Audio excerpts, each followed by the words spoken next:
कभी सोचा है क्यों भगवान शिव अपने शरीर पर भस्म धारण करते हैं?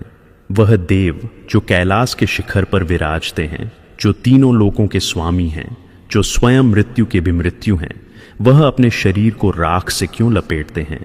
क्या यह केवल एक प्रतीक है या फिर इसके भीतर छिपा है ब्रह्म का कोई गूढ़ रहस्य, जिसे ऋषियों ने भस्म उपनिषद के नाम से अमर कर दिया?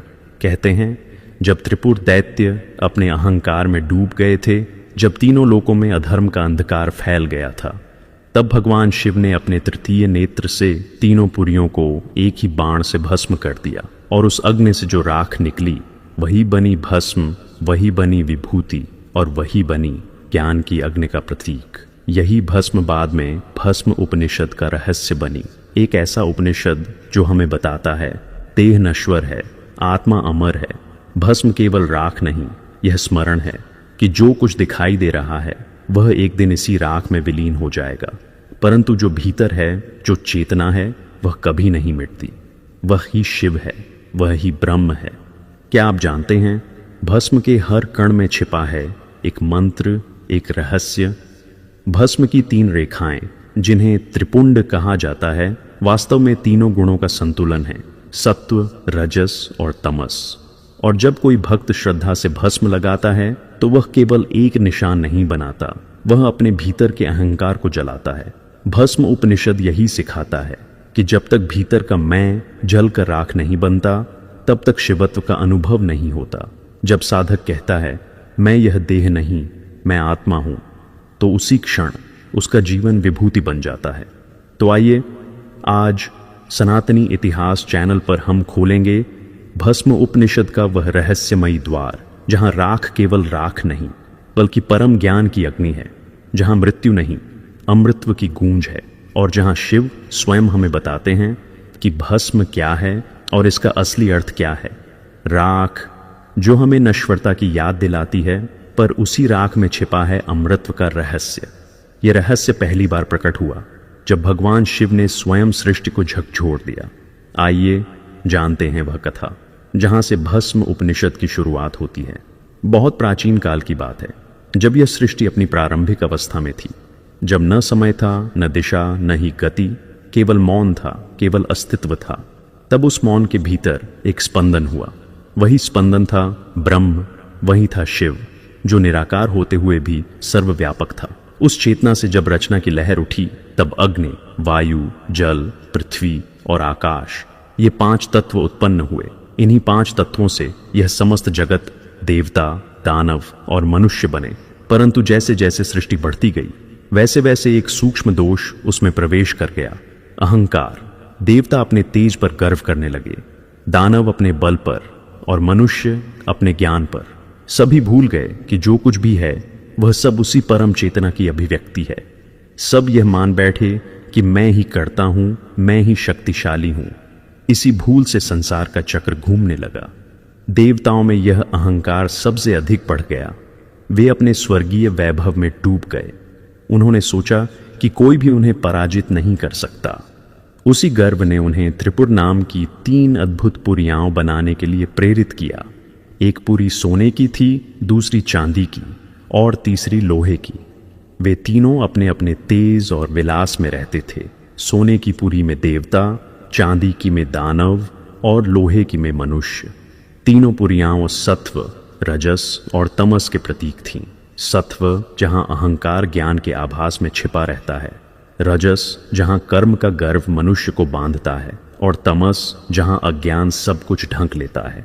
ये तीनों गुण ही संसार को बांधते हैं, और इन्हीं के कारण आत्मा अपने सत्य स्वरूप को भूल जाती है। देवताओं का यह अहंकार धीरे धीरे इतना बढ़ गया कि उन्होंने स्वयं को ब्रह्मांड का स्वामी समझ लिया। उन्होंने यह मान लिया कि उनके तेज से अधिक कोई नहीं। वे यज्ञों और उत्सवों में अपनी शक्ति का प्रदर्शन करते, अपने वैभव का गुणगान करते और नश्वरता को भूल चुके थे। यह अहंकार ब्रह्मांड के सबसे सूक्ष्म केंद्र तक पहुंच गया, वहां तक जहां भगवान शिव ध्यानस्थ थे। भगवान शिव जो त्रिकाल के साक्षी हैं, जिनकी आंखों में सृष्टि, पालन और संहार तीनों एक साथ घटते हैं, उन्होंने मुस्कुराकर देखा। उन्होंने जाना कि सृष्टि का संतुलन डगमगाने लगा है। जब तक अहंकार नहीं टूटता तब तक ज्ञान नहीं जन्म ले सकता। शिव ने धीरे से नेत्र खोले। वे बोले, जब तक जीव अपने भीतर के मैं को नहीं जलाता तब तक वह सत्य को नहीं जान सकता। जब तक उसे यह भ्रम है कि मैं कुछ हूं तब तक वह मुझ में लीन नहीं हो सकता। यह कहते हुए शिव ने अपने भीतर छिपे रुद्र तत्व को प्रकट किया। वह रुद्र जो चेतना की अग्नि है, जो अहंकार को जला देता है। उन्होंने अपने रथ की रचना की। उसका सारथी स्वयं ब्रह्मा बने और उनका धनुष बना मेरू पर्वत।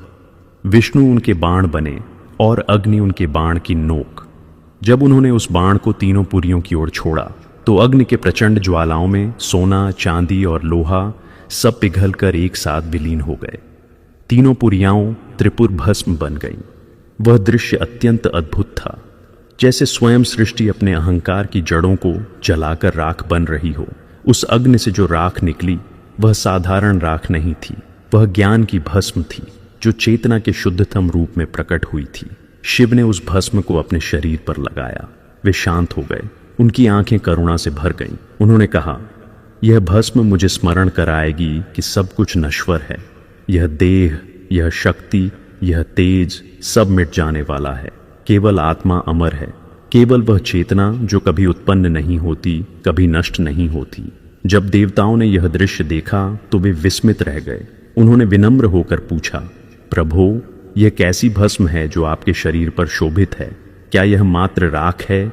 भगवान शिव ने मंद मुस्कान के साथ कहा, नहीं हे देवताओं, यह उस अहंकार की राख है जो मैंने स्वयं में जला दी है। यह वही भस्म है जो ज्ञान का प्रतीक है। इसे जो धारण करता है वह पाप, मृत्यु और अज्ञान से परे चला जाता है। शिव बोले, अग्न्यात भस्म, वायुरद भस्म, जलाद भस्म, सर्वम भस्म, सर्वम शिवमयम। अर्थात अग्नि से उत्पन्न भस्म, वायु से उत्पन्न भस्म, जल से उत्पन्न भस्म, यह सब भिन्न नहीं है। सबका सार एक ही है, शिव। जब अग्नि में श्रद्धा हो, वायु में प्राण हो, जल में शुद्धता हो, तब जो तत्व शेष रहता है वही भस्म है। देवताओं ने पूछा, प्रभो, क्या यह भस्म केवल लगाने के लिए है या इसका कोई गूढ़ रहस्य भी है? शिव ने उत्तर दिया, भस्म केवल शरीर का श्रृंगार नहीं, यह आत्मा का आभूषण है। जब कोई साधक अपने शरीर पर भस्म लगाता है तो वह यह स्मरण करता है कि यह देह क्षण भंगुर है। यह मिट्टी है जो मिट्टी में मिल जाएगी, परंतु आत्मा वह अनादि, अनंत और अजर है। जो इसे जान लेता है वह अमर हो जाता है। फिर उन्होंने त्रिपुंड का रहस्य बताया। उन्होंने कहा, मस्तक पर जो 3 रेखाएं भस्म से लगाई जाती हैं वे 3 गुणों का प्रतीक हैं। पहली रेखा तमोगुण का नाश करती है, दूसरी रजोगुण को शांत करती है और तीसरी सत्वगुण को संतुलित करती है। जब तीनों एक साथ संतुलित हो जाते हैं तब आत्मा अपने शुद्ध स्वरूप में प्रकट होती है, वह स्वरूप जो शिव ही है। शिव बोले, त्रिपुंड लगाने वाला साधक यह स्मरण करता है कि मैं शरीर नहीं, आत्मा हूं। यह देह मिटेगी पर मैं नहीं मिटूंगा। जो अपने भीतर इस भस्म का बोध करता है वह जन्म मरण के चक्र से मुक्त हो जाता है। उस समय देवताओं ने देखा कि भस्म से सारा आकाश सुगंधित हो गया है। ब्रह्मांड में शांति छा गई है। अग्नि शांत हो गई, पर उसकी ऊष्मा अब भक्ति में बदल गई थी। शिव ने कहा, यह भस्म उस सत्य का प्रतीक है कि सब कुछ अंततः मुझ में ही विलीन होता है। मैं ही अग्नि हूं, मैं ही राख हूं और मैं ही वह चेतना हूं जो सब में व्याप्त है। जब कोई अपने भीतर के अहंकार को जलाता है तब वह भी मेरे समान हो जाता है। देवताओं ने कहा, प्रभो, हमें इस भस्म का संस्कार बताइए। शिव बोले, जब कोई साधक भस्म धारण करे तो पहले उसे अग्नि से उत्पन्न करे। अग्नि का अर्थ केवल लौ नहीं, वह तप है, वह श्रद्धा है। फिर उसे वायु से पवित्र करे, अर्थात श्वास से, प्राण से, और अंत में जल से स्नान करे जिससे उसका मन शुद्ध हो। फिर उस भस्म को श्रद्धा से धारण करे, यह स्मरण करते हुए कि वह स्वयं भी उसी अग्नि, वायु और जल से बना है। यह भस्म शरीर पर नहीं, आत्मा पर लगती है। यह मनुष्य को उसकी नश्वरता की याद दिलाती है ताकि वह अपने अमृतत्व की खोज कर सके। यह अहंकार की राख है जो जब जलती है तब भीतर से ज्ञान की ज्योति फूटती है। शिव ने आगे कहा, भस्म वह है जो जलकर भी पवित्र रहती है। अग्नि सब कुछ नष्ट करती है पर भस्म को नहीं। इसलिए यह भस्म अमृत का प्रतीक है। यह बताती है कि मृत्यु में भी जीवन है, अंत में भी आरंभ है। जो इसे जान लेता है वह मृत्यु से परे चला जाता है। फिर भगवान शिव ने सभी देवताओं को आदेश दिया कि वे इस भस्म को पवित्र मानें और जब भी किसी यज्ञ या तप का प्रारंभ करें तो सबसे पहले भस्म को धारण करें, क्योंकि यह धूल नहीं बल्कि स्वयं ब्रह्म की छाया है। उस क्षण ब्रह्मांड में एक अद्भुत नाद गूंजा, ओम नमः शिवाय। यह नाद हर प्राणी के भीतर प्रतिध्वनित हुआ। यह वही क्षण था जब भस्म उपनिषद का रहस्य प्रकट हुआ। तब से लेकर आज तक हर शिव भक्त अपने मस्तक पर भस्म धारण करता है। वह जब अपने माथे पर त्रिपुंड लगाता है तो वह यह नहीं कहता कि मैं शिव का अनुयायी हूं, बल्कि यह कहता है मैं शिव स्वरूप हूं। मैं भी उसी चेतना का अंश हूं जो भस्म के रूप में प्रकट है। भस्म का लेप शरीर पर नहीं, मन पर होता है। जब मन में मोह, राग, द्वेष और अहंकार की आग जलती है तो यह भस्म उसे ठंडा करती है। यह स्मरण कराती है कि जो आज मेरा है वह कल नहीं रहेगा। जो मैं समझता हूं वह भी भ्रम है। केवल वही सत्य है जो न जलता है न मिटता है, वह आत्मा, वह शिव। इस प्रकार भस्म केवल राख नहीं बल्कि एक उपदेश है। यह हमें बताती है कि जीवन की चमक, देह का सौंदर्य, शक्ति का गर्व सब अंततः मिट्टी में मिल जाते हैं। जो इसे जान लेता है वही मुक्त होता है। शिव कहते हैं जो स्वयं को राख बना देता है वही तेजस्वी अग्नि बनता है। जो अपने अहंकार को जला देता है वही अमृत को प्राप्त करता है।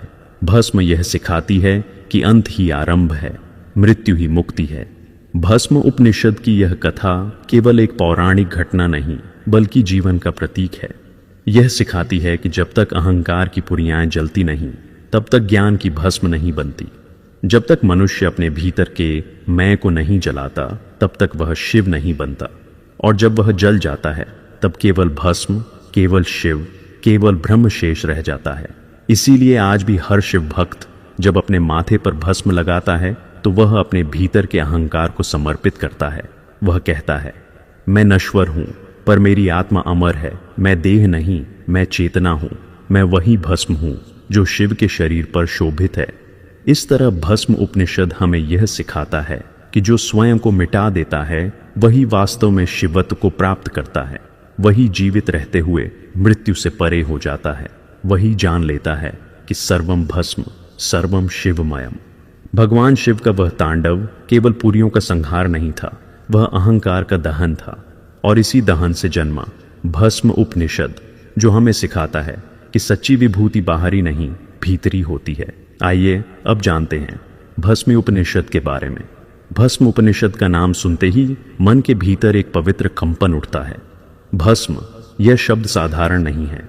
यह उस रहस्य का द्वार है जहां शरीर, मन और आत्मा का संबंध एक दूसरे में विलीन हो जाता है। जब कोई साधक भस्म शब्द का उच्चारण करता है तो यह केवल राख का स्मरण नहीं होता, बल्कि एक ऐसी स्थिति का स्मरण होता है जिसमें सब कुछ झलकर एक हो जाता है। यह वही स्थिति है जहां मनुष्य अपने भीतर के मैं को, अपने अहंकार को, अपनी वासनाओं को, अपने भय और आसक्ति को अग्नि में समर्पित कर देता है। वहां से जो शेष बचता है वह भस्म नहीं, वह ज्ञान की विभूति होती है। भस्म उपनिषद अथर्ववेद से संलग्न एक लघु उपनिषद है। अथर्ववेद स्वयं अग्नि, मंत्र और तप के रहस्यों का ग्रंथ है और भस्म उपनिषद उसी का दिव्य विस्तार है। यह उपनिषद शैव परंपरा से जुड़ा है। इसका मूल उपदेश भगवान शिव से प्राप्त हुआ है, जिन्होंने स्वयं इसे अपने शिष्य ऋषि पाइप्पलाद को दिया। यह संवाद केवल गुरु और शिष्य का नहीं था, बल्कि स्वयं चेतना और साधक का संवाद था। यहाँ शिव केवल देवता नहीं हैं, वे ब्रह्म हैं जो सृजन, स्थिति और संहार तीनों के साक्षी हैं। भस्म का अर्थ साधारणतः राख से जोड़ा जाता है, परंतु उपनिषद कहता है कि भस्म केवल जली हुई वस्तु की राख नहीं है।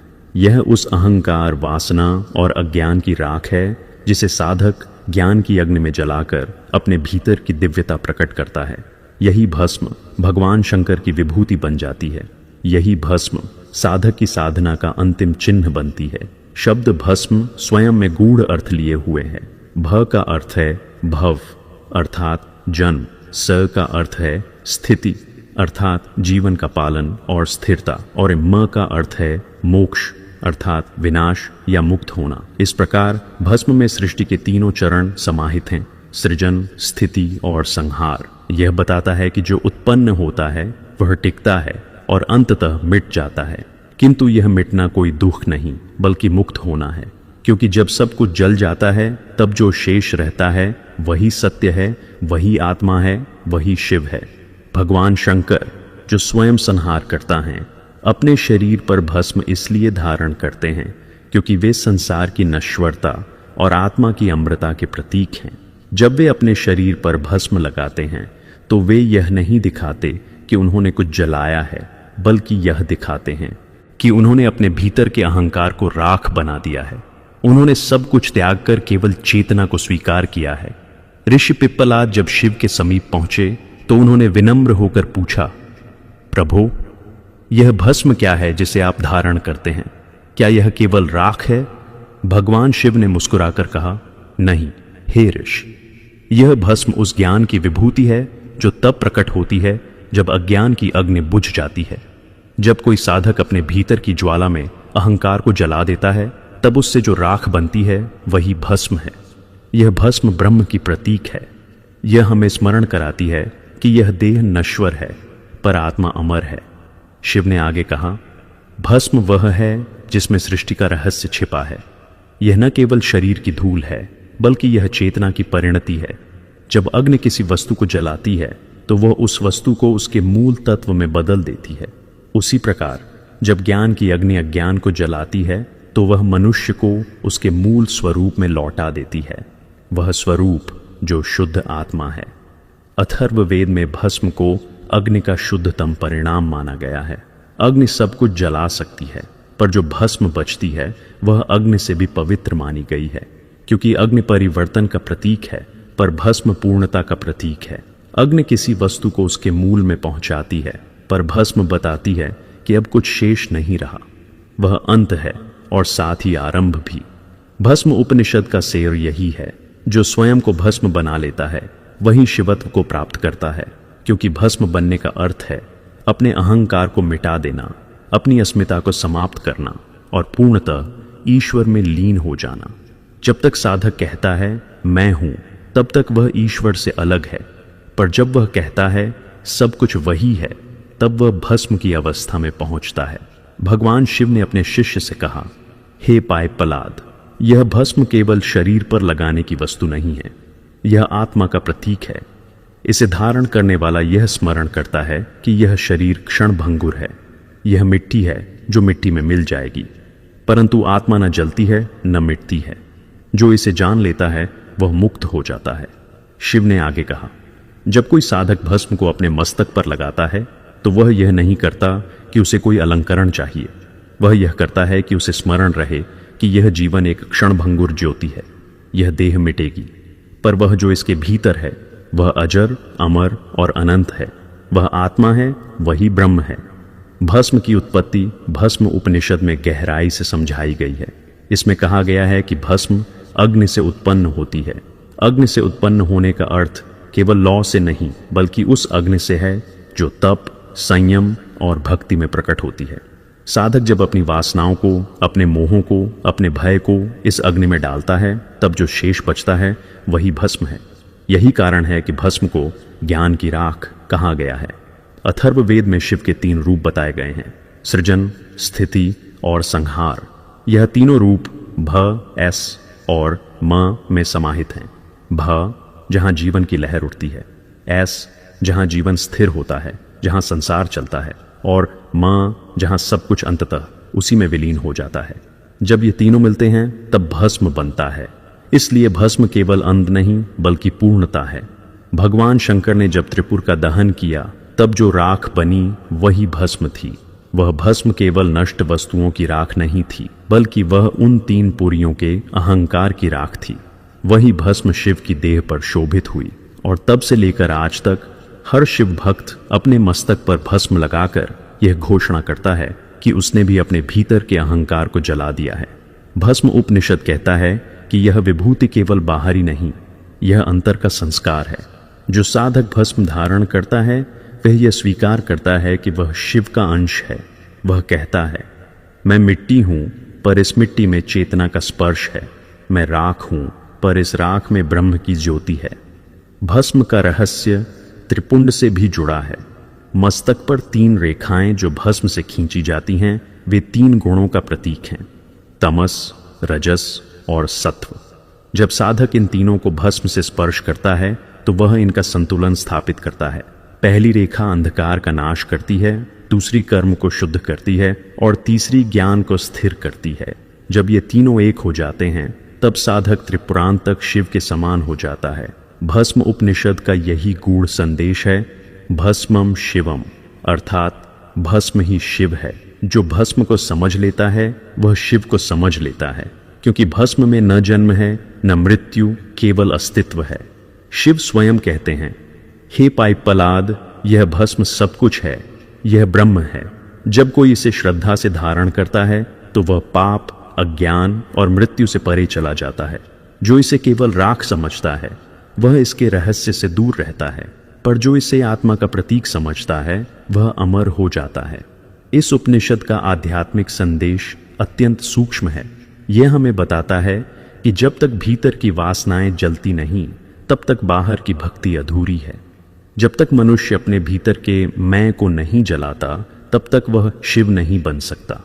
भस्म उपनिषद यही सिखाता है कि जो स्वयं को भस्म बना देता है वही अग्नि बनता है, जो स्वयं को मिटा देता है वही अमृतत्व को पाता है। इसलिए भस्म केवल एक यज्ञ की राख नहीं, यह युगों की साधना का प्रतीक है। यह वह चिन्ह है जो हर युग में शिवत्व की स्मृति को जीवित रखता है। जब भी कोई साधक अपने माथे पर भस्म लगाता है तो वह यह कहता है, मैं इस देह का नहीं, आत्मा का हूं। मैं मृत्यु से नहीं डरता, क्योंकि मैं जानता हूं कि मैं उस चेतना का अंश हूं जो कभी नहीं मिटती। भस्म उपनिषद का वर्गीकरण लघु उपनिषदों में किया गया है, पर इसकी महत्ता अत्यंत गूढ़ है। यह केवल शैव साधकों के लिए नहीं बल्कि हर उस आत्मा के लिए है जो सत्य की खोज में है, क्योंकि यह उपनिषद बाह्य यज्ञ नहीं, आंतरिक यज्ञ सिखाता है।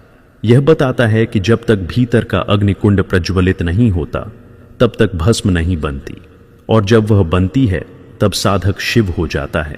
इस उपनिषद में शिव केवल देवता नहीं बल्कि तत्व हैं, चेतना के मूल केंद्र। भस्म केवल राख नहीं बल्कि उस चेतना का प्रतीक है जो सब कुछ समाहित करती है। जब कोई साधक अपने भीतर यह अनुभव करता है कि मैं भस्म हूं, मैं शिव हूं, तब वह मोक्ष को प्राप्त होता है।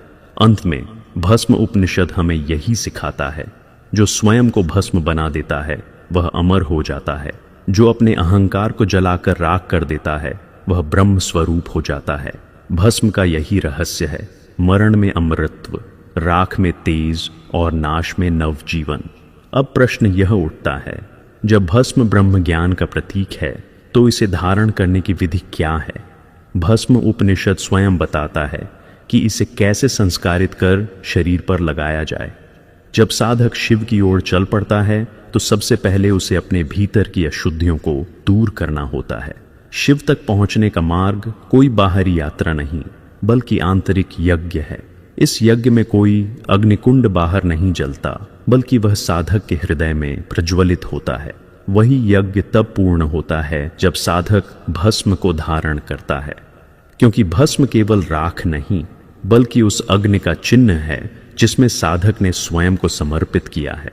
भस्म उपनिषद कहता है कि भस्म को धारण करने से पहले उसे संस्कारित करना चाहिए। बिना संस्कार के भस्म केवल राख है, परंतु जब उसमें मंत्र का स्पर्श हो जाता है तो वह विभूति बन जाती है। यह वही विभूति है जो भगवान शिव के शरीर पर शोभित होती है। यह केवल पवित्र मिट्टी नहीं, यह चेतना की अग्नि से उत्पन्न हुई राख है जो जीव को पाप, मोह और अज्ञान से मुक्त करती है। संस्कार का अर्थ है अशुद्ध, पर यह केवल बाहरी शुद्धि नहीं है, यह आंतरिक शुद्धि भी है। जब कोई साधक भस्म का संस्कार करता है तो वह केवल राख पर मंत्र नहीं पढ़ता, वह स्वयं को शुद्ध करता है। वह अपने मन, वाणी और कर्म को उस पवित्रता में विलीन करता है जिसे शिव ने भस्म कहा है। भस्म संस्कार का मंत्र अत्यंत गूढ़ है। अग्निर्भस्म स्यंदमाणम पवित्रम भवतु में। अग्ने भस्मना पूतो अहमस्मि। इस मंत्र का अर्थ केवल शब्दों में नहीं समझा जा सकता, क्योंकि यह मंत्र स्वयं अग्नि का आह्वान है। जब साधक इस मंत्र का उच्चारण करता है तो वह अग्नि से कहता है, हे अग्नि, यह जो भस्म तुम्हारे गर्भ से निकली है, यह केवल राख नहीं, यह पवित्रता का सार है। इसे धारण करने से मैं शुद्ध हो जाऊं। मेरे भीतर जो कुछ अपवित्र है उसे यह भस्म जलाकर राख कर दे। इस मंत्र के उच्चारण के समय साधक के मन में यह भाव होता है कि वह अब किसी लौकिक देह का प्राणी नहीं रहा, वह स्वयं अग्नि के समान पवित्र हो गया है।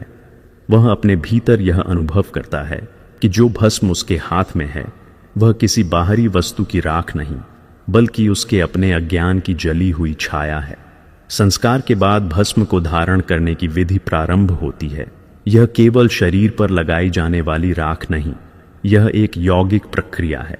जब साधक इसे धारण करता है तो वह 3 स्थानों पर इसे लगाता है, मस्तक, गले और हृदय पर। इन तीनों स्थानों का चयन संयोग से नहीं है, इनका गहरा आध्यात्मिक अर्थ है।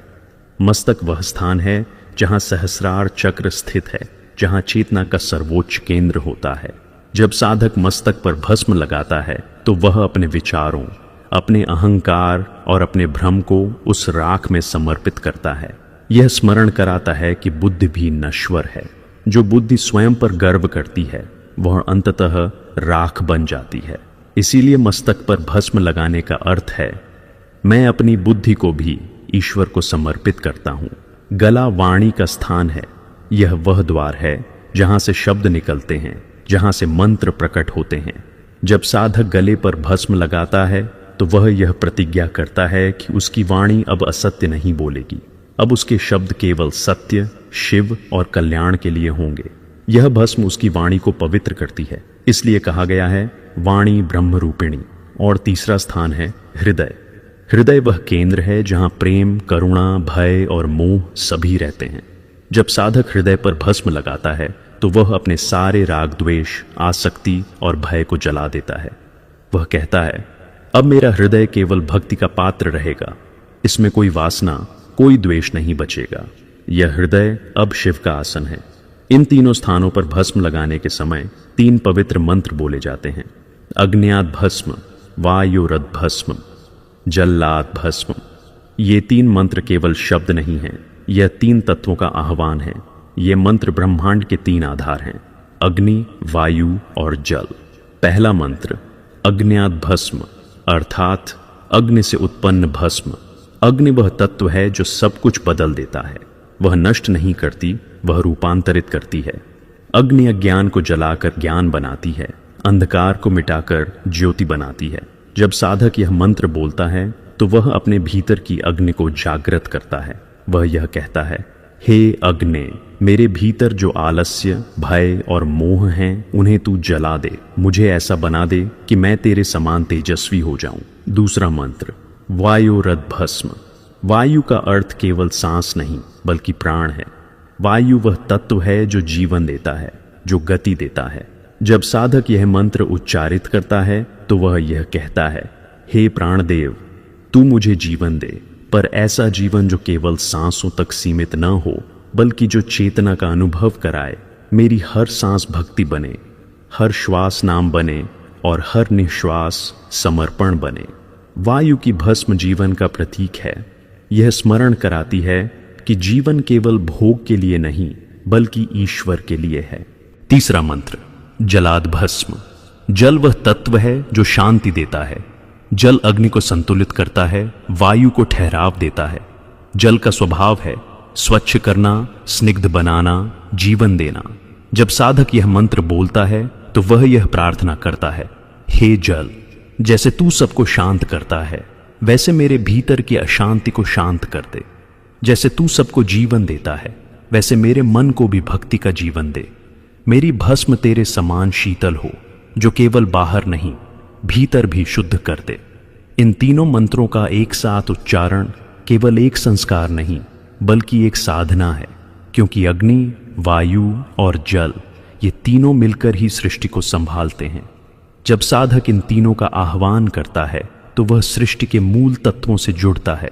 वह कहता है, हे ब्रह्मांड, मैं तुझसे भिन्न नहीं हूं, मैं वही अग्नि हूं, वही वायु हूं, वही जल हूं। भस्म धारण की यह प्रक्रिया बाहरी दृष्टि से देखने पर एक साधारण कर्मकांड लग सकती है, परंतु वास्तव में यह आत्म संस्कार की प्रक्रिया है। यह साधक के भीतर के मैं को जलाकर हम की अनुभूति कराती है। यह बताती है कि जब तक मनुष्य स्वयं को पृथक समझता है तब तक उसका अहंकार जीवित रहता है, पर जब वह कहता है सर्वम भस्म सर्वम शिवमयम, तब वह ब्रह्म से एक हो जाता है। भस्म धारण के समय साधक के मन में यह भाव होना चाहिए कि वह स्वयं अब एक याचक नहीं बल्कि शिव का अंश है। उसकी देह अब राख नहीं बल्कि चेतना का माध्यम है। उसकी आंखें अब संसार को नहीं बल्कि सत्य को देखने के लिए हैं। उसके शब्द अब भोग के लिए नहीं बल्कि भक्ति के लिए हैं। शिव ने स्वयं ऋषि पायपलाद को कहा था, हे मुनि, जब कोई साधक भस्म धारण करता है तो वह मुझसे भिन्न नहीं रहता, क्योंकि भस्म केवल राख नहीं, वह मेरे स्वरूप का विस्तार है।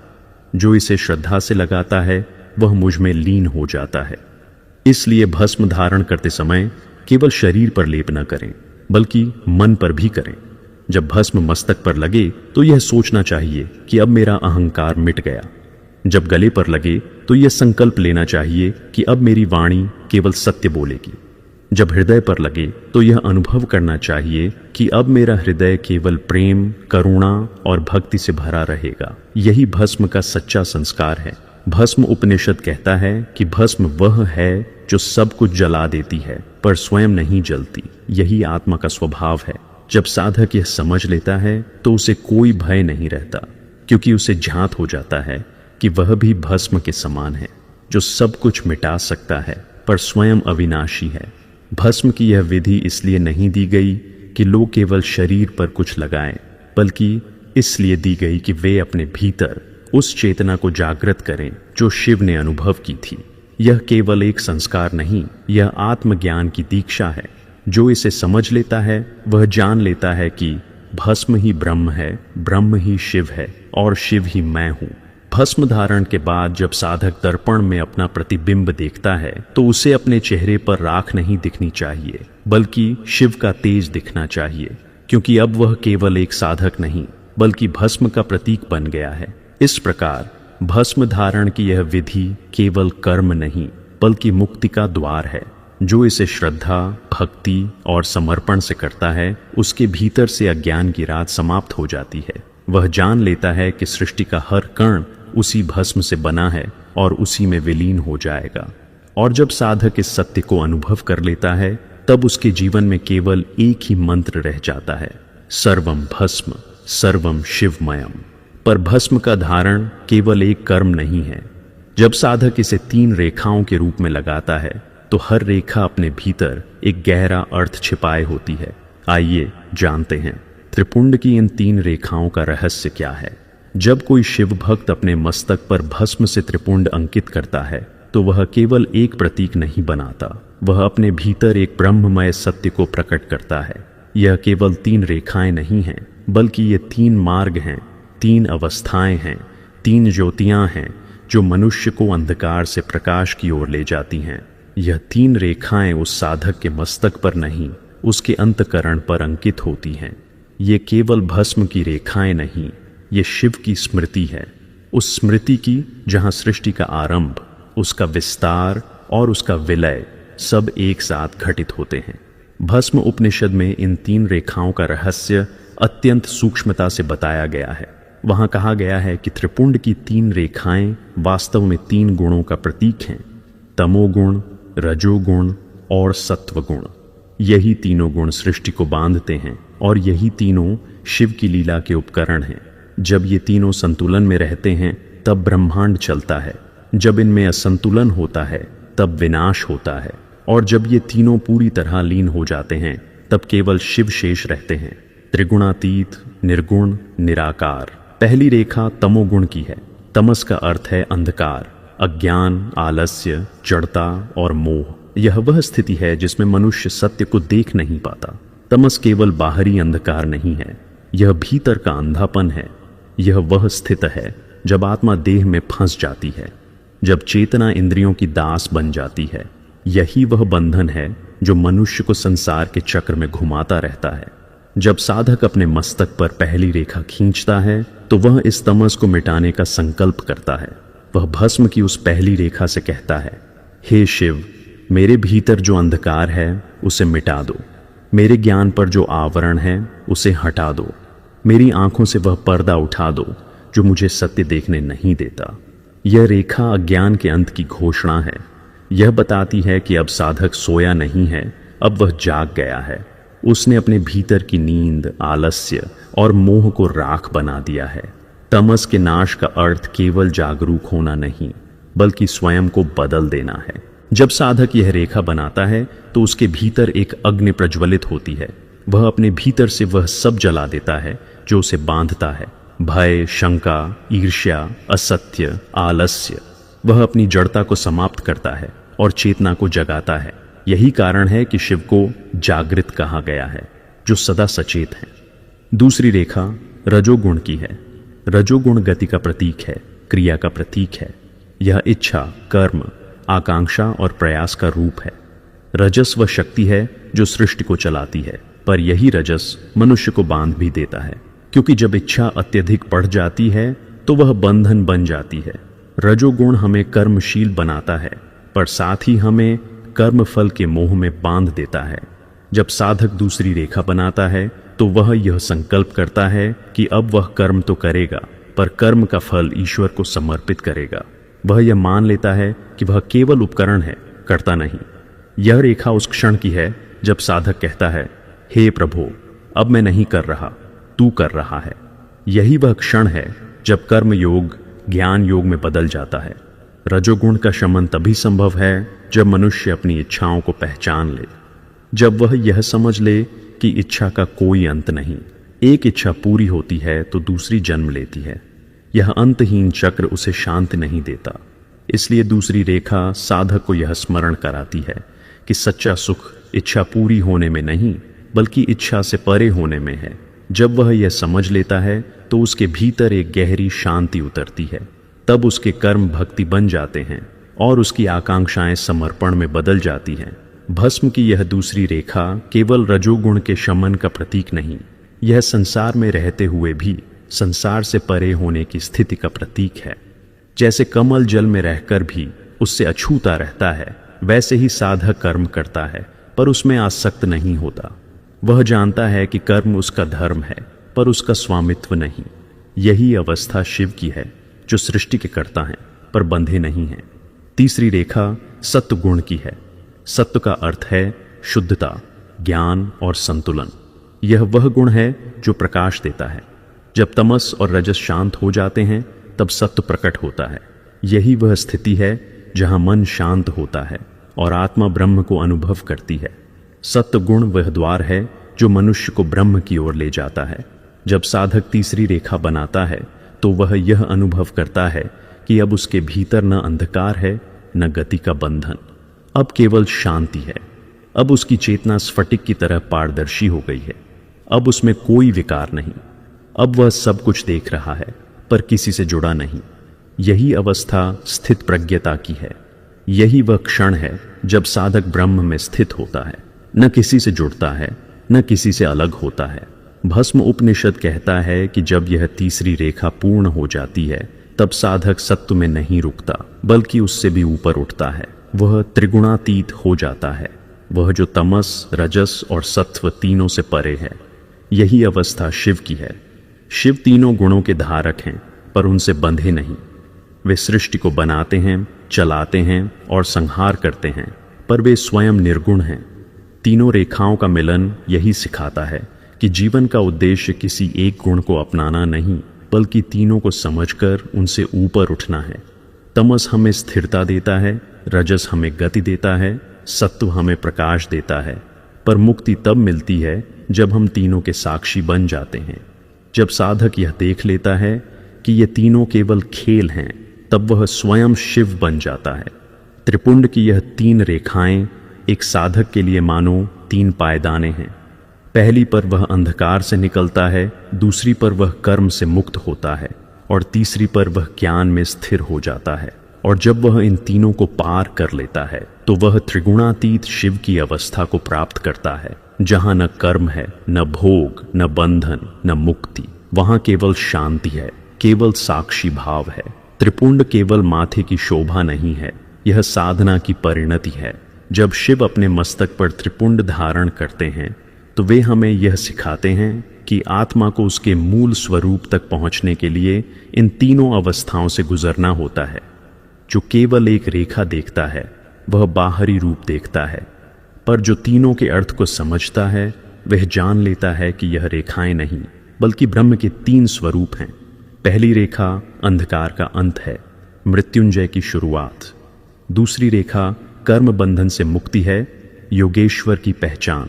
तीसरी रेखा आत्मज्ञान की प्राप्ति है, महादेव की अवस्था। त्रिपुंड धारण करने वाला जब यह समझ लेता है कि यह केवल भस्म नहीं बल्कि ज्ञान, भक्ति और कर्म की त्रिविध ज्योति है, तब उसके मस्तक पर केवल भस्म नहीं बल्कि ब्रह्म की लिपि अंकित होती है। वह अब एक साधारण प्राणी नहीं रहता, वह स्वयं शिव का प्रतिबिंब बन जाता है। भस्म उपनिषद के अनुसार त्रिपुंड का उद्देश्य केवल बाह्य सज्जा नहीं बल्कि आत्मस्मरण है। जब साधक अपने मस्तक पर इन तीन रेखाओं को बनाता है तो उसे यह स्मरण कराना चाहिए कि यह देह नश्वर है, यह मन चंचल है और यह संसार क्षणभंगुर है। केवल आत्मा ही शाश्वत है, वही शिव है, वही ब्रह्म है। इन तीन रेखाओं का रहस्य यह है कि वे हमें सिखाती हैं तमस से जागो, रजस से मुक्त हो, सत्व में स्थिर रहो और फिर उससे भी ऊपर उठो जहां केवल मैं शिव हूं का अनुभव रह जाए। त्रिपुंड इसलिए त्रिगुणातीत शिव की प्राप्ति कराता है। यह हमें बताता है कि मुक्ति का अर्थ भागना नहीं बल्कि समझना है। जो तमस को पहचानता है वह अंधकार से बाहर निकलता है, जो रजस को पहचानता है वह कर्म में शुद्ध होता है, जो सत्व को पहचानता है वह प्रकाश में लीन होता है और जो तीनों को पार कर लेता है वह स्वयं शिव हो जाता है।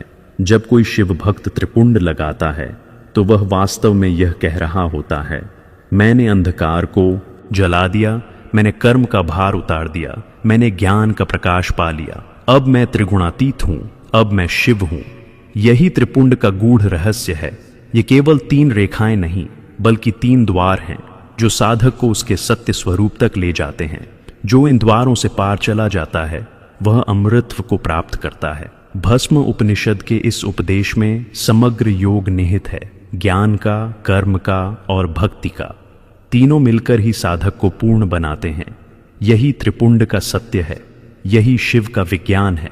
और जब साधक इसे समझ लेता है तो उसके जीवन में केवल एक ही वाक्य शेष रह जाता है, त्रिगुणातीतो अहम शिवो अहम, अर्थात मैं तीनों गुणों से परे हूं, मैं स्वयं शिव हूं। पर भस्म का रहस्य केवल इन तीन रेखाओं तक सीमित नहीं है। इसके भीतर एक और गहरी परत छिपी है, वह परत जो सीधे आत्मज्ञान से जुड़ती है। आइए समझते हैं भस्म और आत्मज्ञान का यह गूढ़ संबंध। जब भगवान शिव ने कहा भस्म न पूतः शरीरम भवति, तब यह केवल एक वाक्य नहीं था, यह समस्त साधना का सार था। उन्होंने यह नहीं कहा कि केवल भस्म से शरीर पवित्र होता है, बल्कि यह बताया कि जो व्यक्ति अपने भीतर की अग्नि में जलकर भस्म हो जाता है उसका संपूर्ण अस्तित्व शुद्ध हो जाता है। यहाँ भस्म केवल राख नहीं है और शरीर केवल देह नहीं। यह दोनों शब्द गहरे आध्यात्मिक अर्थों को धारण करते हैं। भस्म उस अवस्था का प्रतीक है जहाँ सब कुछ जल चुका है और शरीर का अर्थ यहाँ उस चित्त से है, मन, बुद्धि और अहंकार का वह समूह जो आत्मा को ढंक देता है। शिव कहते हैं कि जब यह चित्त भस्म बन जाता है तब आत्मा शुद्ध हो जाती है। यह वही स्थिति है जिसे उपनिषदों ने आत्मज्ञान कहा है, वह ज्ञान जहाँ जानने वाला, ध्येय और ज्ञान तीनों एक हो जाते हैं। भस्म उपनिषद यही सिखाता है कि भस्म कोई बाहरी वस्तु नहीं, यह आंतरिक अवस्था है। जब मनुष्य अपने भीतर के मोह, वासना और अहंकार को ज्ञान की अग्नि में जलाता है तब जो शेष रहता है वही भस्म है और वही भस्म आत्मज्ञान का रूप है। भगवान शिव का शरीर भस्म से आच्छादित है। यह कोई बाहरी अलंकरण नहीं बल्कि ब्रह्म ज्ञान का प्रतीक है। उनका भस्म धारण करना यह बताता है कि उन्होंने सब कुछ जला दिया है, राग, द्वेष, इच्छा, भय और माया। अब जो बचा है वह केवल चेतना है, केवल ब्रह्म है। जब शिव कहते हैं भस्म न पूतः शरीरम भवति, तो वे हमें यह सिखा रहे हैं कि शुद्धता तब नहीं आती जब हम किसी बाहरी वस्तु से शरीर को धोते हैं, बल्कि जब भीतर का अज्ञान जल जाता है। यह वही बात है जो श्री कृष्ण ने भगवद गीता में कही, ज्ञानाग्निः सर्वकर्माणि भस्मसात् कुरुते, गीता 4:37। अर्थात ज्ञान की अग्नि सभी कर्मों को भस्म कर देती है। यहाँ भी भस्म शब्द वही अर्थ रखता है जो शिव ने कहा। ज्ञान की अग्नि से कर्म भस्म होना किसी नाश का संकेत नहीं है, बल्कि मुक्त होने का प्रतीक है। जब कोई साधक सच्चे ज्ञान की अग्नि में प्रवेश करता है, तब उसका कर्म जलकर समाप्त नहीं होता, बल्कि उसका बंधन समाप्त होता है। कर्म तो चलता रहता है, पर उससे बंधन नहीं रहता। यही अवस्था है कर्म योग की, जहां कर्म करते हुए भी साधक अकर्ता बना रहता है। भस्म इसीलिए आत्मज्ञान का प्रतीक कहा गया है, क्योंकि ज्ञान भी एक अग्नि है, और जब यह अग्नि प्रज्वलित होती है, तब वह हमारे भीतर के सब मिथ्या संस्कारों, वासनाओं और भय को जला देती है। फिर जो शेष रहता है वह आत्मा है, निर्मल, निस्संग और तेजस्वी। शिव का भस्म इसी आत्मा की अभिव्यक्ति है। जब वे भस्म धारण करते हैं तो वे यह घोषणा करते हैं कि मैंने सब कुछ भस्म कर दिया है, सब कर्म, सब संस्कार, सब देहभाव। अब केवल आत्मा शेष है, जो न जन्म लेती है, न मरती है, न जलती है, न गीली होती है। भस्म का यह रहस्य बड़ा सूक्ष्म है। आग सब कुछ जलाती है, पर राख में कुछ नष्ट नहीं होता। राख में वह सार बचता है जो जलने के बाद भी रहता है।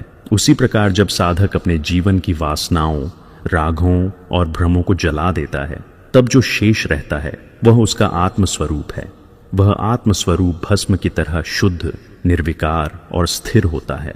भस्म उपनिषद कहता है कि भस्म आत्मा का प्रतीक है, क्योंकि जैसे आग किसी वस्तु को उसके मूल में लौटा देती है, वैसे ही आत्मज्ञान मनुष्य को उसके मूल ब्रह्म में लौटा देता है। जब तक मनुष्य अपने कर्मों और इच्छाओं में उलझा रहता है, तब तक वह अपने मूल स्वरूप से दूर रहता है। पर जब वह सब कुछ भस्म कर देता है, तब वह जान लेता है कि अहम ब्रह्मास्मि। भस्म आत्मज्ञान की प्रक्रिया का अंतिम चरण है। यह साधना का अंत नहीं, उसका उत्कर्ष है। जब साधक भस्म बन जाता है, तब वह अपनी पहचान खो देता है, पर साथ ही ब्रह्म की पहचान पा लेता है। यह वही स्थिति है जिसे शिव विभूति कहते हैं। यही कारण है कि भस्म को विभूति कहा गया है। वह जो विभव, वैभव और शक्ति का स्रोत है। आत्मज्ञान कोई पुस्तक से मिलने वाला ज्ञान नहीं, यह अनुभव है। यह अग्नि की तरह है। जब तक वह भीतर नहीं जलती, तब तक बाहर कुछ नहीं बदलता, लेकिन एक बार जब वह प्रज्वलित हो जाती है, तब वह सब कुछ बदल देती है। जो साधक उस अग्नि को अपने भीतर जलाता है, वही भस्म बनता है। उसकी वासनाएं जल जाती हैं, उसका भय जल जाता है, उसका अहंकार जल जाता है, और जो बचता है वह केवल मैं नहीं, बल्कि मैं नहीं होता है। वही आत्मज्ञान है, क्योंकि आत्मा को जानने के लिए मैं को मिटाना पड़ता है। यह मिटना कोई विनाश नहीं, यह पूर्णता है। शिव इसी पूर्णता के प्रतीक हैं। वे इसलिए भस्मधारी हैं क्योंकि वे पूर्ण हैं। उन्होंने स्वयं को पूरी तरह जला दिया है, इसलिए वे सदा स्थिर, सदा मुक्त, सदा आनंद स्वरूप हैं।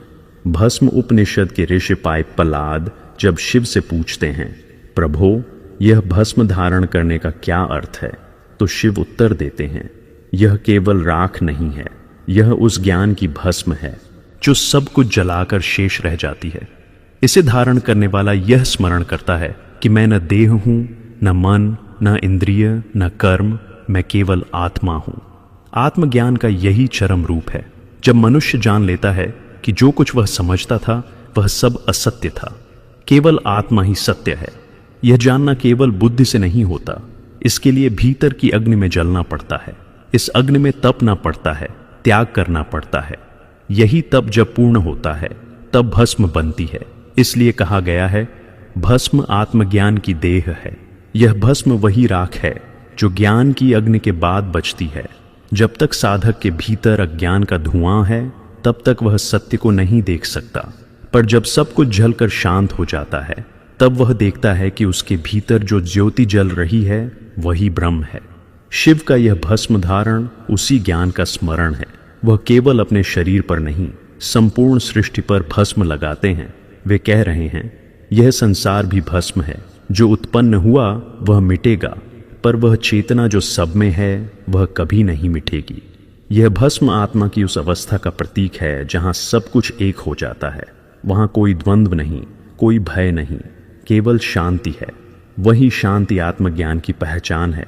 शिव के भस्म को देखो, वह धूसर है पर तेजस्वी है, वह शीतल है पर उसमें अग्नि का स्मरण है, वह मौन है पर उसमें सृष्टि का नाद छिपा है। वही भस्म साधक के भीतर का दर्पण है।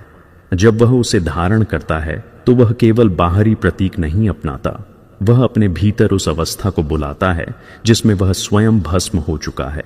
जब कोई साधक यह अनुभव करता है कि मैं भस्म हूं, तो वह किसी और को दोष नहीं देता, किसी और को पकड़ नहीं रखता। वह जान लेता है कि सब कुछ मिटने वाला है और इस ज्ञान में ही उसकी मुक्ति है। यही आत्मज्ञान है। न कुछ पाने की इच्छा, न कुछ खोने का भय, केवल यह जानना कि जो कुछ है वह मैं ही हूं और जो नहीं है वह भी मुझ में ही है। गीता का यह वचन, ज्ञानाग्नि सर्वकर्माणि भस्मसात् कृते, और शिव का उपदेश भस्मनापूत शरीरम भवति, एक ही सत्य को बताते हैं। ज्ञान और भस्म दोनों एक ही अग्नि के दो रूप हैं। एक भीतर जलती है, दूसरी बाहर दिखाई देती है। जो भीतर की अग्नि को अनुभव कर लेता है उसके लिए बाहर की भस्म केवल स्मरण बन जाती है। इसलिए शिव की भस्म केवल एक पूजा का अंग नहीं, यह साधना का चरम बिंदु है। यह वह क्षण है जब साधक कहता है, अब कुछ नहीं बचा, अब सब जल गया, अब केवल तू है हे शिव। यही आत्मज्ञान का क्षण है। जब साधक भस्म धारण करता है तो वह अपने भीतर यह उद्घोष करता है, मैं इस शरीर का नहीं, मैं इस संसार का नहीं, मैं उस अग्नि का हूं जिसने सब कुछ भस्म कर दिया। मैं वही राख हूं जो अब शुद्ध है, निर्मल है और शाश्वत है। भस्म आत्मा की अंतिम पहचान है। यह वह बिंदु है जहां सब कुछ समाप्त होकर एक हो जाता है। यही शिव है, यही ब्रह्म है, यही आत्मज्ञान है। जो इसे समझ लेता है वह जान लेता है कि मृत्यु भी केवल परिवर्तन है, और जो मरकर भी नहीं मिटता वही सत्य है, वही आत्मा है, वही शिव है। इसीलिए शिव कहते हैं, भस्मनापूत शरीरम भवति, क्योंकि जब सब कुछ भस्म हो जाता है तभी आत्मा प्रकाशित होती है। जब मन जल जाता है, जब मोह जल जाता है, जब वासना जल जाती है, तब जो राख बचती है वही आत्मज्ञान है। और तब साधक मौन होकर केवल यह कहता है, सर्वम भस्म सर्वम शिवमयम अहम ब्रह्मास्मि। जब साधक भस्म के माध्यम से आत्मा को पहचान लेता है तब उसके लिए यह केवल राख नहीं रहती, यह ब्रह्म का स्वरूप बन जाती है। अब जानते हैं भस्म उपनिषद का वह गूढ़ दर्शन जो हमें शिवत्व की ओर ले जाता है। भस्म उपनिषद का दर्शन जितना सरल दिखाई देता है उतना ही गूढ़ है। इसके प्रत्येक शब्द में आत्मा और ब्रह्म के संबंध का रहस्य छिपा हुआ है। सामान्य मनुष्य जब भस्म शब्द सुनता है तो उसे राख की एक साधारण छवि दिखती है, किसी वस्तु के जलने के बाद बची हुई धूल। लेकिन जो साधक शिव के मार्ग का पथिक बनता है उसके लिए यह भस्म केवल राख नहीं बल्कि उस परम सत्य का संकेत है जो जन्म और मृत्यु दोनों से परे है। भस्म उपनिषद का सबसे गहरा कथन यही है कि भस्म हा ब्रह्म, यह कोई उपमा नहीं बल्कि एक साक्षात सत्य है, क्योंकि दोनों का मूल एक ही है, अहंकार का दहन। जब तक मैं है तब तक न ब्रह्म है न शांति, लेकिन जब यह मैं जल जाता है तब केवल वह रह जाता है, वही शिव, वही ब्रह्म, वही चिरंतन चेतना। भस्म उपनिषद कहता है कि ब्रह्म और भस्म में कोई अंतर नहीं, क्योंकि ब्रह्म वह है जो सब कुछ समाहित करता है और भस्म वह है जिसमें सब कुछ समाहित हो जाता है। ब्रह्म सृष्टि से पहले की अवस्था है, भस्म सृष्टि के बाद की अवस्था, पर दोनों ही अवस्थाएं एक ही सत्य की दो अभिव्यक्तियां हैं। वह सत्य जहां सब कुछ मौन हो जाता है, जहां केवल अस्तित्व बचता है। भस्म, विभूति, त्रिपुंड और भस्म धारण, ये 4 शब्द भस्म उपनिषद के 4 स्तंभ हैं। ये केवल कर्मकांड नहीं हैं बल्कि 4 अनुभव हैं जो साधक को बाह्य से आंतरिक यात्रा की ओर ले जाते हैं। पहला तत्व भस्म।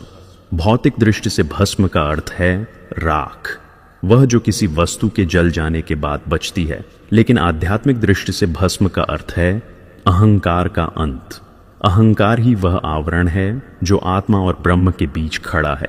यह वही पर्दा है जो हमें यह सोचने पर मजबूर करता है कि मैं अलग हूं, मैं करता हूं, मैं स्वामी हूं। लेकिन जब यह मैं ज्ञान की अग्नि में जल जाता है, तब जो शेष रहता है वही भस्म है और वही आत्मा है, शुद्ध, मुक्त, निर्विकार। भस्म का यही गूढ़ अर्थ भगवान शिव ने अपने अस्तित्व से प्रकट किया। वे स्वयं भस्मधारी हैं, क्योंकि वे उस पूर्ण स्थिति में हैं जहां कुछ भी शेष नहीं है जिसे जलाना हो। उनका पूरा शरीर भस्म से ढका हुआ है, जो हमें यह सिखाता है कि जब तक शरीर, मन और अहंकार सब भस्म नहीं होते, तब तक आत्मा का तेज नहीं प्रकट होता। दूसरा तत्व विभूति। भस्म का ही दूसरा नाम विभूति है, पर विभूति शब्द में गहराई है। इसका अर्थ है विभव का प्रतीक, दैवी शक्ति का प्राकट्य। भस्म जलने के बाद की अवस्था है। विभूति उस जलन के बाद उत्पन्न हुए तेज की अनुभूति है। यही कारण है कि शिव की भस्म को विभूति कहा गया है। भौतिक रूप में विभूति का अर्थ है शिव का तेज, वह तेज जो न अग्नि से उत्पन्न होता है, न सूर्य से, बल्कि ज्ञान से। जब मनुष्य अपने भीतर के अंधकार को जला देता है, तब जो प्रकाश फैलता है वही विभूति है।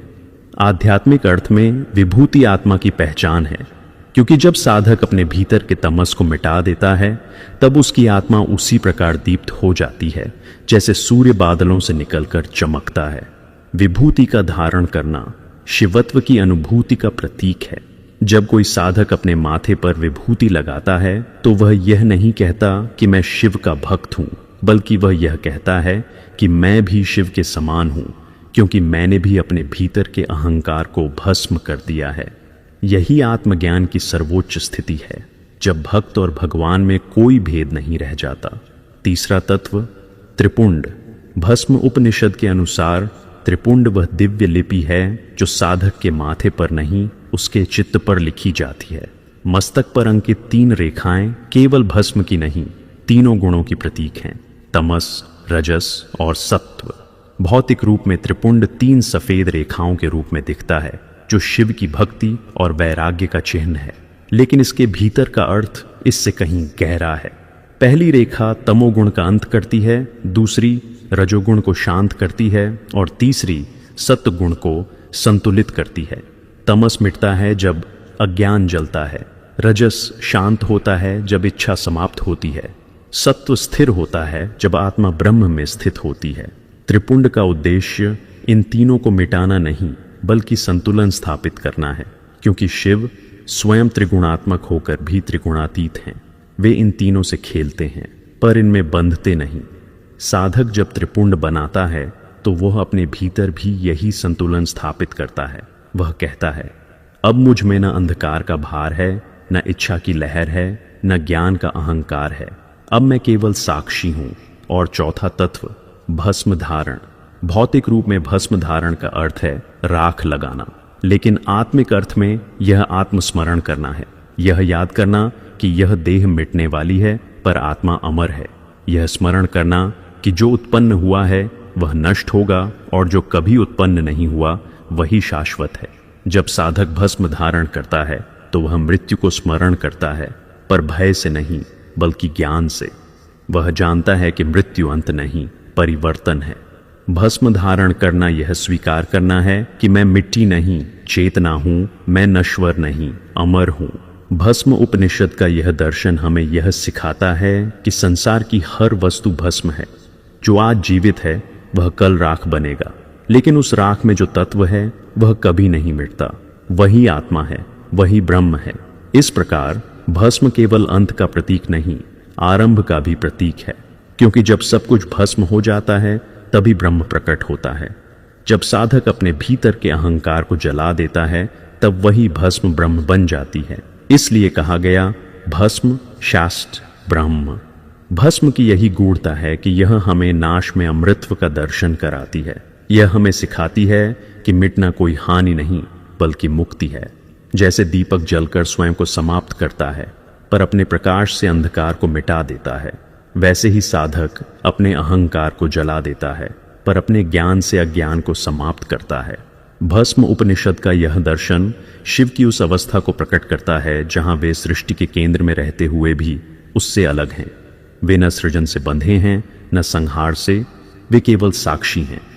यही साक्षी भाव ही आत्मज्ञान है। भस्म का रूप धारण करना यही सिखाता है। साक्षी बनो, संसार को देखो पर उसमें फंसो मत, कार्य करो पर कर्ता मत बनो, प्रेम करो पर स्वामित्व मत रसो, क्योंकि स्वामित्व ही अहंकार का दूसरा नाम है। और जहां अहंकार है वहां भस्म नहीं, वहां धुआं है। जब मनुष्य इस सत्य को समझ लेता है तो उसके जीवन की दिशा बदल जाती है। अब वह कुछ पाने की नहीं, सब खो देने की यात्रा पर निकलता है। और जब वह सब खो देता है तब जान लेता है कि उसने कुछ भी नहीं खोया, क्योंकि जो नष्ट हुआ वह कभी उसका था ही नहीं, और जो शेष रहा वह सदा से उसका था। आत्मा, ब्रह्म, शिव। भस्म उपनिषद इसीलिए केवल एक ग्रंथ नहीं बल्कि एक दर्पण है। यह हमें हमारा वास्तविक स्वरूप दिखाता है। यह बताता है कि जब हम सब कुछ छोड़ देते हैं तभी हमें सब कुछ मिल जाता है। शिव का दर्शन यही है। जो स्वयं को राख बना देता है वही तेजस्वी बनता है। जो स्वयं को मिटा देता है वही अमर होता है। जो अपने भीतर के अहंकार को भस्म कर देता है वही ब्रह्म को अनुभव करता है। भस्म उपनिषद के इस गूढ़ दर्शन का सार यही है। भस्म केवल अंत नहीं, ब्रह्म की अभिव्यक्ति है। भस्म केवल राख नहीं, चेतना की स्थिरता है। भस्म केवल विनाश नहीं, आत्मा की मुक्ति है। भस्म केवल देह पर नहीं, हृदय में धारण करने योग्य है। और जब साधक इस सत्य को जान लेता है तब उसके जीवन में केवल एक ही वाणी रह जाती है, भस्म ब्रह्म, ब्रह्म भस्म, सर्वम शिवमयम।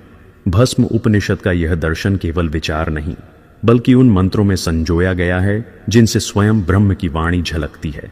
आइए जानते हैं वे मंत्र और उनका दिव्य अर्थ। भस्म उपनिषद के मंत्र अत्यंत सूक्ष्म और दिव्य हैं। वे केवल उच्चारण के लिए नहीं बल्कि अनुभव के लिए हैं। इन मंत्रों में ब्रह्म का वह अदृश्य स्वरूप झलकता है जो सब में विद्यमान है, अग्नि में, चंद्र में, सूर्य में और स्वयं हमारे भीतर भी। ये मंत्र ये बताते हैं कि भस्म कोई वस्तु नहीं, यह अस्तित्व का सबसे शुद्ध रूप है। मंत्र है भस्म ज्योति, भस्म सूर्य, भस्म चंद्रमा, भस्म अग्नि, भस्म में भवतु। इन 5 वचनों में संपूर्ण वेद का सार छिपा है। ये केवल शब्द नहीं, ब्रह्म के 5 आयाम हैं।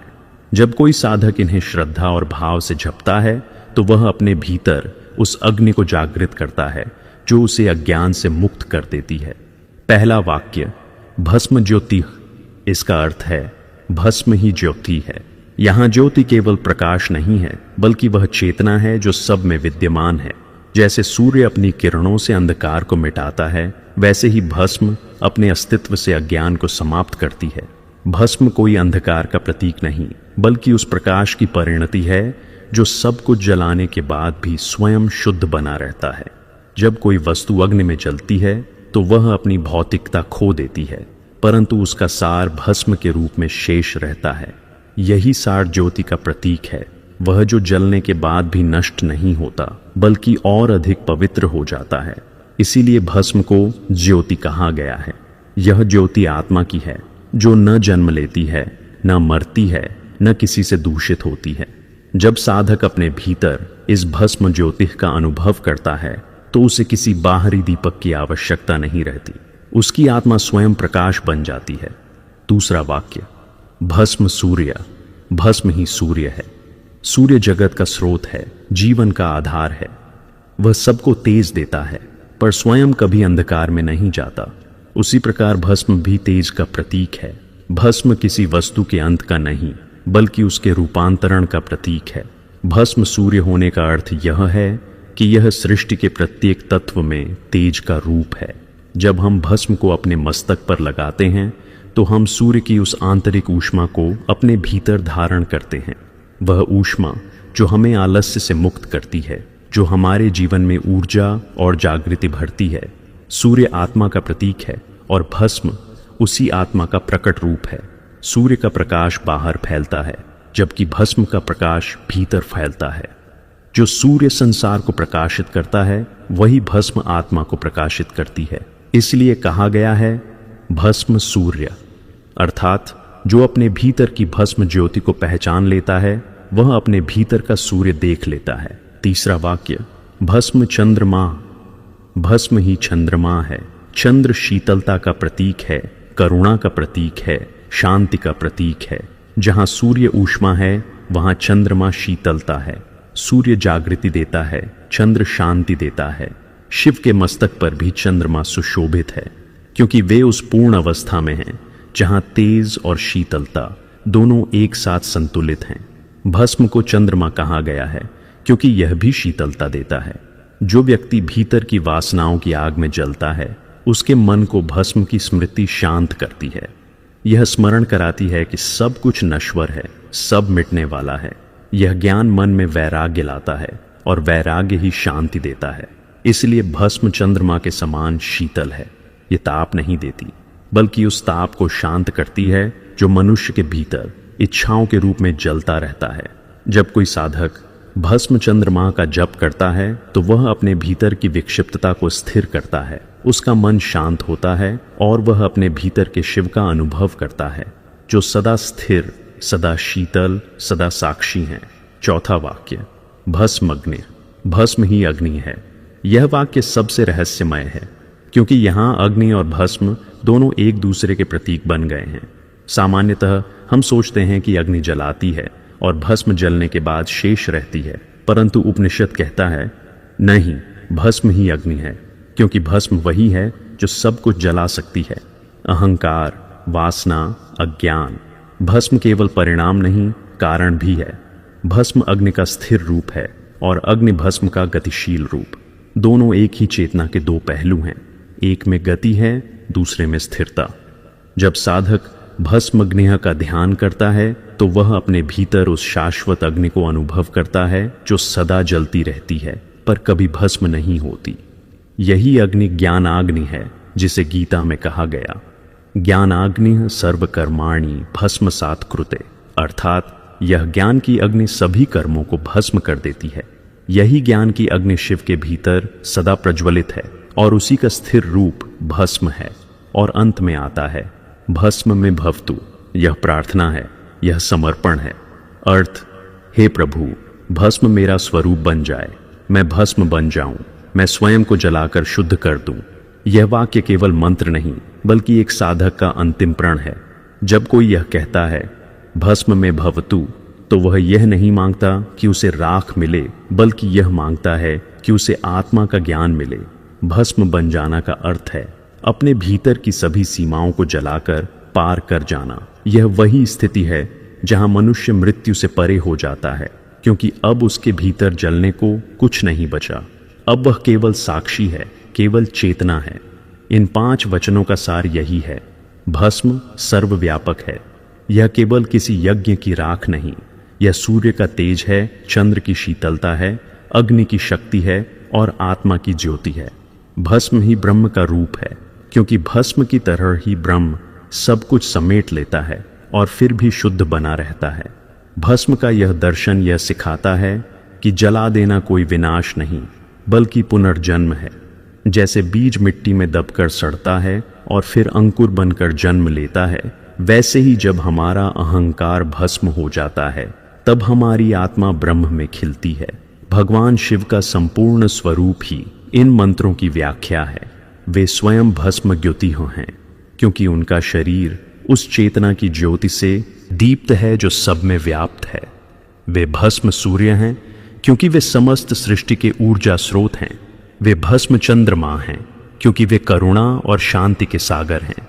वे भस्म अग्नि हैं, क्योंकि वे सदा जागृत अग्नि हैं जो संसार के अंधकार को नष्ट करती है। और अंततः वे भस्म में भवतु का उत्तर स्वयं है, क्योंकि जो उन तक पहुंचता है वह स्वयं भस्म बन जाता है, अर्थात शुद्ध, निर्मल और मुक्त। भस्म उपनिषद का यह मंत्र हमें यह सिखाता है कि संसार की हर वस्तु भस्ममय है, हर तत्व ब्रह्ममय है। सूर्य, चंद्र, अग्नि और ज्योति ये सब एक ही शक्ति के रूप हैं। भस्म उनका प्रतीक है और उनका स्मरण हमें यह याद दिलाता है कि हम भी उसी शक्ति के अंश हैं।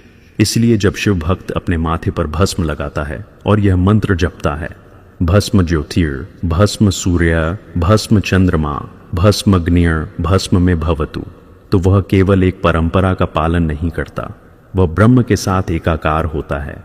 वह यह घोषणा करता है, मैं उस अग्नि का अंश हूं जो सब कुछ जलाती है, मैं उस सूर्य का अंश हूं जो सबको प्रकाशित करता है, मैं उस चंद्र का अंश हूं जो सबको शांत करता है, मैं उस ब्रह्म का अंश हूं जो सब में व्याप्त है, मैं भस्म हूं और भस्म ही मैं हूं। यही है भस्म उपनिषद के मंत्रों का परम अर्थ। भस्म कोई बाहरी राख नहीं, यह भीतर की जागृति है। जो इसे समझ लेता है वह शिवत्व को पा लेता है। सर्वम भस्म सर्वम ब्रह्म सर्वम शिवमयम। भस्म उपनिषद के मंत्र केवल ज्ञान नहीं देते, वे जीवन की अस्थिरता और मृत्यु की निश्चितता का भी बोध कराते हैं। पर शिव के लिए मृत्यु भी अंत नहीं, वह आरंभ है एकात्मता का। आइए जानते हैं भस्म और मृत्यु के इस दर्शन को और शिव से इसकी अद्भुत एकता को। भस्म उपनिषद का दर्शन हमें एक ऐसी सच्चाई की ओर ले जाता है जिससे मनुष्य अक्सर भागता है, मृत्यु। परंतु इस उपनिषद में मृत्यु कोई भय नहीं है, न ही यह किसी अंत का प्रतीक है। यहाँ मृत्यु जीवन की पूर्णता है, उस यात्रा का चरम बिंदु है जहाँ सब कुछ अपने मूल में लौट आता है। शिव जो स्वयं संहार करता है, वे मृत्यु के अधिपति नहीं बल्कि मृत्यु के पार हैं। वे हमें सिखाते हैं कि जो मृत्यु से डरता है वह जीवित भी नहीं रहता, और जो मृत्यु को स्वीकार करता है वही वास्तव में जीवन का सार जानता है। भस्म उपनिषद का वचन सर्वम भस्मांतम जगत, इसमें समस्त अस्तित्व का दर्शन समाहित है। इसका अर्थ है यह समस्त जगत अंततः भस्म हो जाएगा। यह वाक्य कोई निराशा नहीं लाता, बल्कि हमें स्मरण कराता है कि यह संसार अनित्य है। जो आज दीप्त है वह कल धूल बन जाएगा, जो आज हृदय में प्रिय है वह भी समय के साथ मिट जाएगा। यह स्मरण किसी दुहक का नहीं बल्कि जागरण का कारण है। मृत्यु की स्मृति भक्ति में सबसे गहरी साधना है, क्योंकि जब हम जानते हैं कि सब कुछ भस्म हो जाएगा तो हम उसी क्षण यह भी जान लेते हैं कि जो शाश्वत है वही वास्तविक है। भस्म इसीलिए केवल राख नहीं बल्कि स्मृति है, जीवन की अस्थिरता की स्मृति और आत्मा की अमृता की अनुभूति। जब शिव अपने शरीर पर भस्म लगाते हैं तो वे किसी तामसी प्रतीक को नहीं धारण करते, बल्कि यह स्मरण कराते हैं कि वे मृत्यु के पार हैं। वे उस स्थिति में हैं जहां न जन्म का बंधन है न मृत्यु का भय। उनके लिए भस्म नाश नहीं बल्कि अमृतत्व का चिन्ह है। इसलिए भस्म उपनिषद कहता है, जो भस्म को पहचान लेता है वह मृत्यु को जीत लेता है, क्योंकि मृत्यु केवल देह का अंत है, आत्मा का नहीं। सर्वम भस्मांतम जगत यह भी बताता है कि जो अहंकार करते हैं, जो अपनी शक्ति, ज्ञान या रूप पर गर्व करते हैं, वे भी अंततः भस्म बन जाते हैं। इतिहास साक्षी है, राजा, योद्धा, ज्ञानी, कवि सभी अंततः मिट्टी में मिल गए। कोई भी इस सत्य से बच नहीं सका। पर जो भस्म को पहले ही धारण कर लेते हैं, जो मृत्यु को अपने माथे पर सजाते हैं, वे मृत्यु के पार चले जाते हैं, क्योंकि वे पहले ही उस सत्य को स्वीकार चुके होते हैं जो दूसरों को अंत में समझ में आता है। शिव का यही रहस्य है। वे मृत्यु का स्मरण भय से नहीं करते बल्कि ज्ञान से करते हैं। वे सदा यह कहते हैं, जो मिटने को स्वीकार करता है वही शाश्वत हो जाता है। इसीलिए भस्म उपनिषद में मृत्यु की स्मृति कोई शोक नहीं बल्कि मुक्ति है। यह हमें सिखाता है कि जीवन केवल भोग के लिए नहीं, बोध के लिए है। जो यह जान लेता है कि सब कुछ भस्म होगा, वह अब व्यर्थ नहीं जीता। उसका हर क्षण प्रार्थना बन जाता है, हर सांस भक्ति बन जाती है। भस्म इसीलिए स्मरण का प्रतीक है, मृत्यु का स्मरण परंतु भय रहित। जब शिव भक्त अपने मस्तक पर भस्म लगाता है तो वह यह नहीं कहता कि मैं मिट जाऊंगा, बल्कि यह कहता है, मैं पहले से अमर हूं, यह शरीर मिटेगा पर मैं नहीं। मैं उस चेतना का अंश हूं जो नष्ट नहीं होती। मृत्यु का यह दर्शन केवल शिव की दृष्टि से संभव है, क्योंकि शिव का अस्तित्व ही मृत्यु के परे है। वे महाकाल हैं, समय के भी साक्षी। समय सबको खा जाता है, पर शिव स्वयं समय के भीतर नहीं बल्कि उसके साक्षी हैं। इसलिए शिव के शरीर पर भस्म का लेप मृत्यु की याद नहीं बल्कि अमृत का प्रतीक है। यह बताता है कि जिसने मृत्यु को अपना आभूषण बना लिया, उसके लिए अब कोई भय नहीं बचा। इसी सत्य को शिव स्वयं उद्घोष करते हैं, भस्म मम स्वरूपम, भस्म धारिणो मम भक्ता। अर्थात भस्म मेरा स्वरूप है और जो इसे धारण करता है वही मेरा सच्चा भक्त है। यह कथन केवल भक्त और भगवान का संबंध नहीं बल्कि आत्मा और ब्रह्म की एकता का संकेत है। जब शिव कहते हैं कि भस्म मेरा स्वरूप है तो वे यह नहीं कहते कि यह केवल मेरे शरीर का अलंकरण है। वे यह कह रहे हैं कि भस्म मेरे अस्तित्व का सार है। मैं वही चेतना हूं जो सब कुछ जलाकर भी शुद्ध बनी रहती है। भस्म उनका प्रतीक है क्योंकि वह वही करती है जो शिव करते हैं, सब कुछ समेट लेना, सब कुछ शुद्ध कर देना और सब कुछ अपने में विलीन कर लेना। और जब वे कहते हैं भस्मधारिणो मम भक्ता, तो इसका अर्थ है कि जो साधक इस भस्म को श्रद्धा से धारण करता है वह केवल एक अनुयायी नहीं बल्कि मेरा अंश बन जाता है, क्योंकि वह वही करता है जो मैंने किया। वह अपने भीतर के अहंकार, वासना और अज्ञान को जला देता है। जब वह भस्म लगाता है तो वह केवल अपने माथे को नहीं, अपने अस्तित्व को स्पर्श करता है। वह यह स्वीकार करता है कि मैं इस शरीर का नहीं, इस संसार का नहीं, मैं उस अनादि चेतना का हूं जो भस्म स्वरूप है। भस्म धारण करना कोई बाहरी कर्म नहीं, यह आत्मस्मरण है। यह एक प्रतिज्ञा है कि मैं अनित्य में नहीं, नित्य में जीऊंगा। जो यह समझ लेता है उसके लिए जीवन अब कोई भय नहीं बल्कि एक यात्रा बन जाता है। वह मृत्यु को भी एक द्वार की तरह देखता है जो उसे एक अवस्था से दूसरी में ले जाती है। इसलिए कहा गया, जो भस्म धारण करता है वह अमृतत्व को प्राप्त करता है, क्योंकि उसने पहले ही सब कुछ जला दिया है। जब सब कुछ भस्म हो चुका है तो मृत्यु अब क्या जलाएगी? जो स्वयं भस्म बन चुका है वह अब किसी अग्नि का भय नहीं रखता। यही शिव की स्थिति है, यही शिव भक्ति की स्थिति है। जब कोई साधक यह समझ लेता है कि भस्म मम स्वरूपम, तब वह जान लेता है कि भक्ति केवल पूजा नहीं बल्कि आत्मा की पहचान है। भस्म उसके लिए दर्पण बन जाती है। उसमें वह अपनी नश्वर देह नहीं बल्कि अमर आत्मा को देखता है। शिव का यह उपदेश हमें यह सिखाता है कि भक्ति का अर्थ केवल ईश्वर की आराधना नहीं बल्कि अपने भीतर शिवत्व को जागृत करना है। जो भस्म लगाता है वह यह कहता है, मैंने भी सब कुछ जला दिया है, अब मैं शुद्ध हूं, अब मैं केवल चेतना हूं। इसलिए भस्म को विभूति कहा गया है, क्योंकि यह विभव का प्रतीक है, वैराग्य का नहीं। जो भस्म धारण करता है वह किसी हानि का नहीं बल्कि अमृतत्व का प्रतीक धारण करता है। वह यह स्मरण करता है कि मृत्यु से बड़ा कोई गुरु नहीं और शिव से बड़ा कोई पथ नहीं। भस्म उपनिषद का यह दर्शन अंततः हमें यही सिखाता है, मृत्यु को देखकर भयभीत मत हो, उसे पहचानो, क्योंकि जो पहचान लेता है वह उससे ऊपर उठ जाता है। जो अपने भीतर मृत्यु को स्वीकार कर लेता है वह सदा जीवित रहता है। जो भस्म को धारण करता है वह सदा शिव रहता है। और इसीलिए शिव का संदेश अनंत काल से एक ही रहा है, भस्म मम स्वरूपम, भस्म धारिणो मम भक्ता। जो इसे समझ लेता है वह जान लेता है कि मृत्यु कोई अंत नहीं बल्कि शिवत्व की शुरुआत है। भस्म उसे यह सिखाती है कि मिटना ही मिलना है, और जो राख बन जाता है वही ब्रह्म बनता है। सर्वम भस्मांतम जगत। परंतु जो भस्म धारण करता है वह कभी अंत नहीं होता, वह स्वयं शिव होता है। और यही है भस्म उपनिषद का परम संदेश कि जो मृत्यु को समझ लेता है वही जीवन का सार जान लेता है।